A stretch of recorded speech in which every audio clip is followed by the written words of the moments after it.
Hello guys, welcome back. Today I'm going to be listing my top 5 best young cores in the NHL right now. Now, a core is a group of players on your team that are usually going to be on your team for the long haul. So when we talk about teams with great young cores, these teams have usually drafted well in the last couple of years and have a definite sustaining future of these young players continuing to play well, and they'll have them for likely a long time. Another thing to note is that this is not a prospect ranking video, otherwise the teams I list here will be a lot different. Now at number 5, I was a little bit hesitant to put this team on the list, but at number 5 are Carolina Hurricanes. They have a great future, hopefully. We have a lot of solid young players, and even though they haven't had playoff success for quite a long time, and they haven't even made the playoffs for quite a long time, I feel like they have a lot of great young guys that are going to keep developing and kind of turn into great players. We're going to start to see that in the next couple of years, like we've been anticipating. They got a lot of solid guys under the age of 30. You got Stahl, you got Rask, you got Teravainen, Sebastian Aho, Andrei Svechnikov, Dougie Hamilton, Slavin, Falk, Pesce. I mean, that defense is incredibly young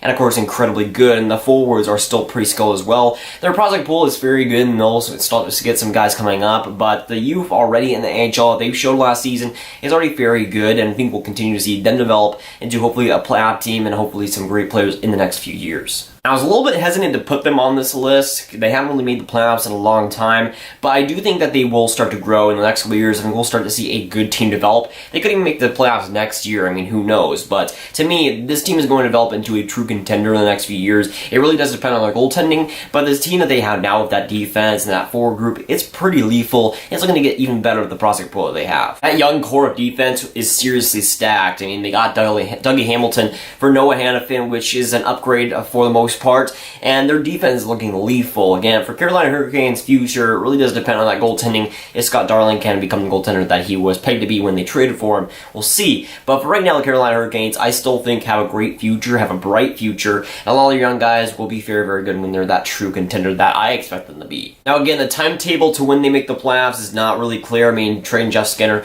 is going to set you back a little bit. So for Carolina, I still think that they'll have to have some guys develop and have to have some of their prospects develop to where they become that true contender, but I feel like that prospect pool is good enough, and that young core that they have already, as I told you all before, at number 5, I think it's good enough for them to become a good playoff team and to make some surprises in the next few years, and that core right now is looking so good. At number 4, I have the Columbus Blue Jackets, and it has mostly to do with that defense, but the overall team in general is looking to have a great future ahead of them. They have a ton of players under 30 years old, and still the old guys that they have are still pretty solid. They got just a ton of players under 30. You got Artemi Panarin at age 26, Seth Jones at age 23, which I can go on forever about, Zach Werenski at age 21, Sergei Bobrovsky at age 29, Atkinson at age 29, Wenberg at age 23, Pierre-Luc Dubois at age 20, and Savard at age 27. The list just goes on, and I can list even more players that are very, very solid under that age marker, but it's just too much to count. And of course, that young core is mostly with the defense. Seth Jones at age 23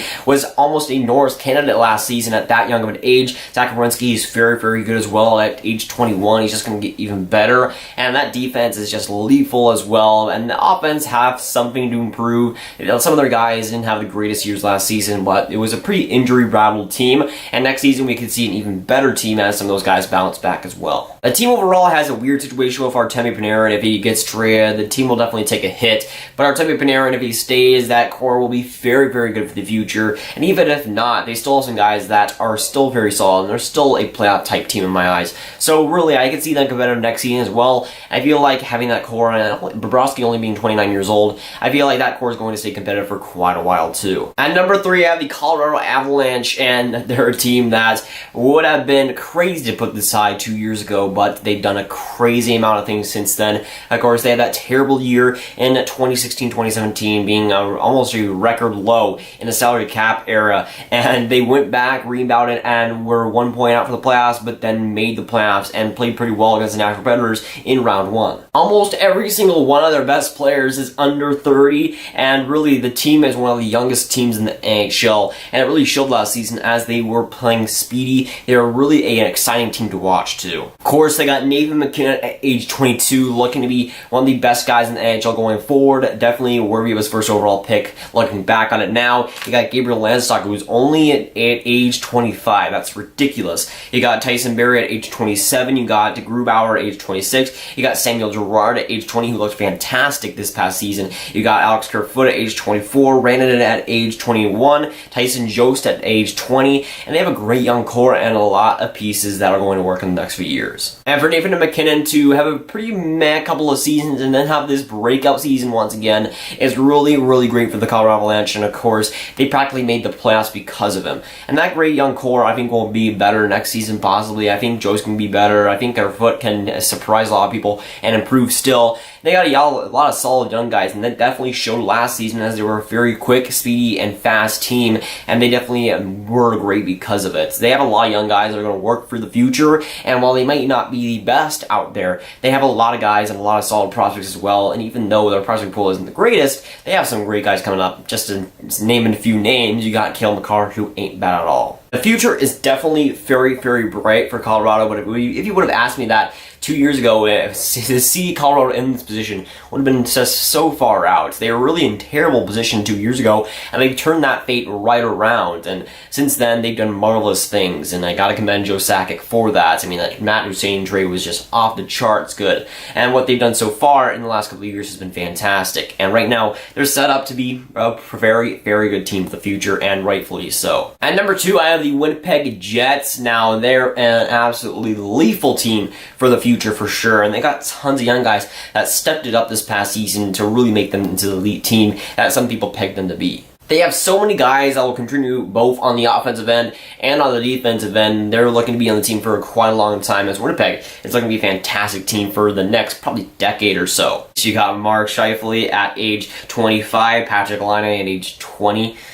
15 more years of him in the Central Division is not going to be nice. You got Connor Hellebuyck at age 25, Ehlers at age 22, Connor at age 21, Trouba at age 25, Morrissey at age 23, and they have a great blend of both old guys and young guys, as Buffalo isn't getting any younger, Wheeler and Little aren't getting any younger, but those are solid veteran guys that you need to have in the lineup, but they also have a stud amount of young prospects and a young amount of great players in the NHL that are going to fill in for that too. Winnipeg Jets are a great example of how you should blend that oldness, and you should also blend the youth with it. And there's a few guys in there that are getting in their 30s there, and they're getting into their mid-30s, but they're not bad anymore. It's not like they're terrible. I mean, Buffalo had one of the best one of the best stints in his career throughout the playoffs. So they have a great mix of that veteran leadership and the youth, but the youth is also very, very good, as the prospect pool is great too. I mean, just Patrick Laine by himself looking to be one of the best goal scorers throughout the next decade, only at age 20. Kyle Connor only at age 21. Ehlers only at age 22. Their future starter and looking to be one of the better starters in the league, in Kyle Hellebuyck, only 25. They have a great young amount of guys and a great young amount of youthful guys that will contribute for the next decade and will be very, very good for the next decade. The Winnipeg Jets have done a great job in developing their homegrown guys, developing the guys that they already have through the prospects. They've done a great job in that and have exceeded in that for sure. They look to be one of the best teams going into next season and are looking to be one of the best teams going in for the future just in the next decade through the prospects that they've gotten and of course developing them very, very nicely. The Winnipeg Jets are definitely scary good, but it's going to be even scarier to see their potential in the next few years. They'll likely win a cup with the core that they have. It's just so good, so young, and so lethal that really it could be a dynasty. It could be a very, very great team for the next few years, and we could see them win 1 cup, 2 cups, who knows, maybe even 3. Now, at number 1, I have the Toronto Maple Leafs, and I think this was pretty obvious. The Toronto Maple Leafs have an absolutely stacked offensive core, at least, and defensively, it ain't bad either, especially on the youth side of things. They, of course, have been building since 2015 and missing the playoffs, and, of course, have been bad for quite a while, so they've been building this roster up slowly and surely, but they've made the playoffs the last couple of years, and it's really showed what they can really be. Now, let's list every single core player that is under the age of 30. It's spoiler alert, it's practically the whole team. John Tavares at age 27, Matthews at age 20, Marner age 21, Nylander age 22, Riley at age 24, Gardner age 28, Anderson age 28, Kadri age 27, Dermott age 21, Kapanen age 22, Johnson age 23. So many young guys, and so many guys that are looking to have serious impacts in the NHL with the Toronto Maple Leafs next season that are not even hitting their 30s yet. Pretty much have like one core guy in their entire team that is over the age of 30. Patrick Marleau at age 38, and that's pretty much it. I mean, Hainsey isn't really a part of the core there. What they have everlasting there, and for me, like, the core is just so good for Toronto Maple Leafs. What they've been building in the last few years is really starting to develop,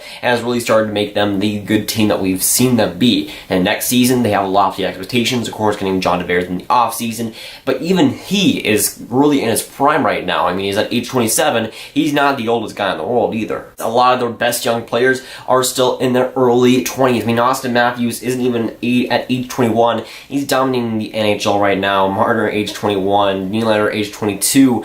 They're really their future. Those guys are their future, and they're barely in their early 20s. The score is so good. It's just so young, and to me, I had to put them number one just because their best players are so much younger than even teams already listed. It's just crazy how young they are. I have no doubts about Toronto being a great team for the future, being a great team for the next decade and a half. And his core is just looking seriously good. Matthews at age 20, Marner age 21, Kapanen at age 23. I mean, there's so many great guys on this roster. They're already translating it into regular season success, but the future is so bright for them. I'm really excited for what they can do in the next decade. It's really going to be telling on what they can do, because I think they have all the potential in the world. People are already putting them in the serious conversations for the President's Trophy, and if you would have said that to me 2-3 years ago, I would have thought you were out of your marbles. But they put together such a great squad in that time, put together one of the best teams in that time, and it's really miraculous what they've been able to do in really 3 years. And to me, the rebuild is complete for the Toronto Maple Leafs, and even though they still have a great prospect pool, it's already feeding into their system already, and for the Toronto Maple Leafs, just have so much youth,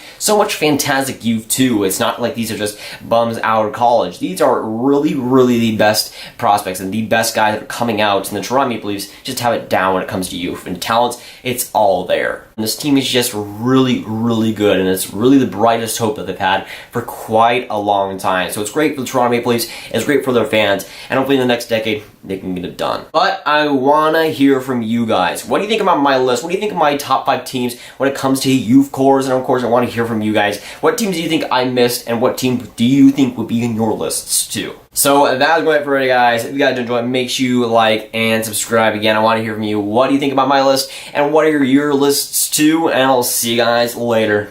Goodbye.